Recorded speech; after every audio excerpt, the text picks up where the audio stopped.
Papeda telah dikenal sebagai salah satu sajian khas dari Papua. Sajian tersebut merupakan bubur yang terbuat dari sagu dan biasanya dinikmati dengan sayur serta lauk pauk. Ada sejumlah fakta menarik terkait papeda. Berikut ini 7 fakta unik tentang papeda yang sudah dirangkum dari berbagai sumber. Sebelum nonton videonya, jangan lupa klik tombol subscribe-nya ya, biar kamu enggak ketinggalan fakta-fakta menarik lainnya tentang Indonesia. Cara mengambil papeda. Karena teksturnya lengket seperti lem, memindahkan papeda dari wadah ke piring tidak mungkin dilakukan walaupun dengan sendok besar sekalipun. Untuk mengambil papeda perlu teknik khusus. Di acara adat Papua, alat mengambil yang wajib digunakan adalah hiloi. Hiloi menyerupai garpu yang besar. Cara mengambilnya, genggam 2 garpu masing-masing di tangan kiri dan tangan kanan. Benamkan kedua garpu ke papeda. Tarik garpu ke atas dengan posisi horizontal, lalu gulung papeda di garpu kiri dan kanan, hingga membentuk gumpalan yang agak besar. Barulah pindahkan ke piring. Bebas gluten dan rendah gula. Saat ini banyak anak yang alergi terhadap gluten. Tanpa perlu mencari produk gluten dari luar negeri, papeda bisa menjadi solusinya. Selain itu, papeda juga rendah gula, yang membuat papeda baik dikonsumsi oleh penderita diabetes atau orang yang ingin menurunkan berat badan. Cara membuat papeda sendiri. Kamu bisa menggunakan tepung sagu yang dijual di pasar atau di supermarket. Sebelum dimasak, rendam dulu tepung sagu di dalam air bersih selama kurang lebih 15 menit. Ambil pati yang mengendap, campur dengan air untuk dibuat papeda. Teksturnya akan sama dengan papeda di Papua. Ada versi seperti lontong.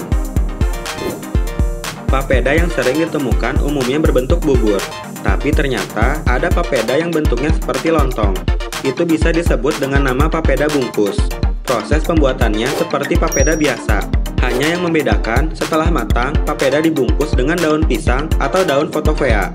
Daun fotovea tersedia di alam dalam 2 varian warna, yaitu merah hati dan hijau.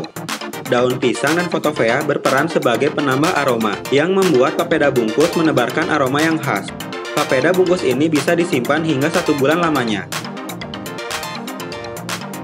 Bisa menghilangkan flek di paru-paru. Papeda bungkus punya khasiat unik, yaitu bisa membersihkan paru-paru dari flek. Papeda bungkus yang sudah didiamkan beberapa hari sering dikonsumsi oleh mereka yang akan menjalani tes untuk masuk polisi atau militer. Sinole, papeda berbumbu kaldu. Papeda tradisional rasanya hambar karena hanya terdiri dari campuran sagu, air jeruk sebagai pengental, dan air mineral saja. Yang menambah rasa papeda adalah lauk dan sayur yang mendampinginya. Layaknya nasi uduk yang berbumbu, papeda juga bisa diberi bumbu. Hanya saja, kalau sudah dibumbui namanya bukan lagi papeda, melainkan sinole. Sagu dikeringkan dulu dengan cara disangrai sampai mengeluarkan aroma asap yang sedap. Kemudian sagu dimasak dalam kaldu ikan atau kaldu daging yang sudah dimasak selama 2-3 hari. Sinole harus terus diaduk sampai mengental. Bisa dikonsumsi bayi usia 6 bulan. Melihat tekstur papeda yang liat, rasanya sulit membayangkan bayi bisa mencernanya. Ada cara tersendiri untuk bayi. Masukkan papeda ke dalam air dingin yang bersih sampai teksturnya menjadi lebih kental dan bisa dipotong-potong sampai kecil. Potongan kecil inilah yang disuapkan kepada bayi.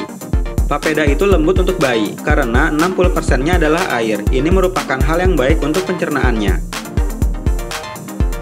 Itu dia fakta menarik tentang kuliner papeda. Semoga bisa menambah wawasan kamu tentang kuliner yang ada di Indonesia, yang membuatmu ingin mencicipinya. Dari mau tahu, sekarang jadi tahu. Terima kasih sudah menonton.